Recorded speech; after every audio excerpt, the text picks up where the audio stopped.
kadib safar qaatay saacado oo uu shalay ku yimid magaalada Muqdisho ra'iisul wasaaraha Itoobiya Abiy Ahmed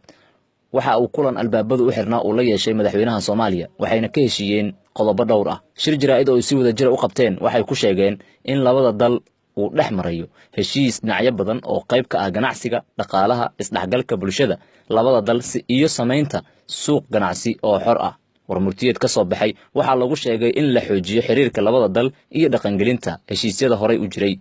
in la sameeyo ama la hormariyo dekedaha Soomaaliya si ay uga faa'iideystaan Itoobiya iyo dalalka kale in la dhiso jidad Soomaaliya ku xira Itoobiya ganacsigana la fududeeyo waxaana dad badan oo Soomaaliyeed ay u arkaan arintani inay tahay waddo kale oo hor leh oo u furmaysa Itoobiya iyo Soomaaliya xagga xiriirka laakiin dadka qaarkii ayaguna waxay qabaan in tani ay tahay mid faa'iido badan ay ku qabto Itoobiya oo Soomaaliya wax dan aanay ugu jirin haddaba waxaan la hadalnay qaar ka mid ah dadka ku nool magaalada Muqdisho oo aragtidooda sida tan u cabiray waxaana u sheegayaa ummadda Soomaaliyeed in heshiiska 16 qodob oo cadada dhan halka saac iyo 45 daqiiqo lagu kala saxiixday inuu yahay heshiiskii DP World iyo Itoobiya iyo awal Soomaaliya ka dhaxeeyay oo la casriyeeyay oo haddana Itoobiya ay garwadeen ka tahay meesha awal Imaaraadka garwadeen ka ah hadda waxa garwadeen ka Itoobiya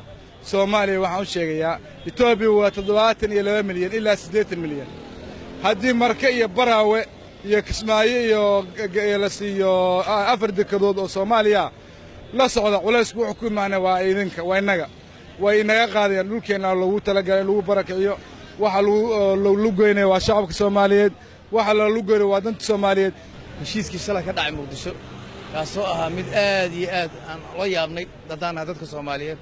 dawladda Itoobiya anaga u siyaadimayso waxbana waxaan u aragnaa in cid fidri loo siiyay ninkan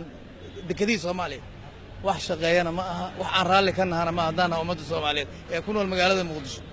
waxaan uga digaynaa dhibaatada ay ka imaan doonto haddii ay sii socoto heshiiskaas oo la sii dhiirigliyo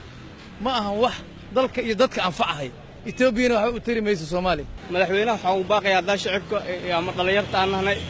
in oo isheeg oo lagu soo celceliyo ma aha waa inuu ka foojigsanaada marka maadaama oo isheeg suxun oo galeen oo tii hore nagu dhigeen ee ilaa hadda naga badbaadin hooyooyinkeen dhalinyarteena gabdhaheena dhan ay musuqmaasuq iyo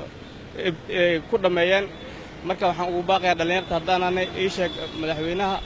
waxaan ugu baaqayaa inuu arintaas ka laabto wallaahi billaahi dhibaato aad u weyn baan u aragnaa heshiiska Soomaaliya iyo Itoobiya ka dhaxeeya waayo Itoobiya waxay ka shaqeysaa burburka Soomaaliya dan uma hayso Soomaaliya caqabad xun ayay hor keentay Itoobiya heshiisyada ay dibadda iyo caalamka ay kala timaaday ee ula timid dawladda Soomaaliya waxaan u aragnaa mid aad u xun oo mid khatar ku ah mid ku soo fooljigan khatar Soomaaliya Munasar Maxamed Cabdi Universal TV Muqdisho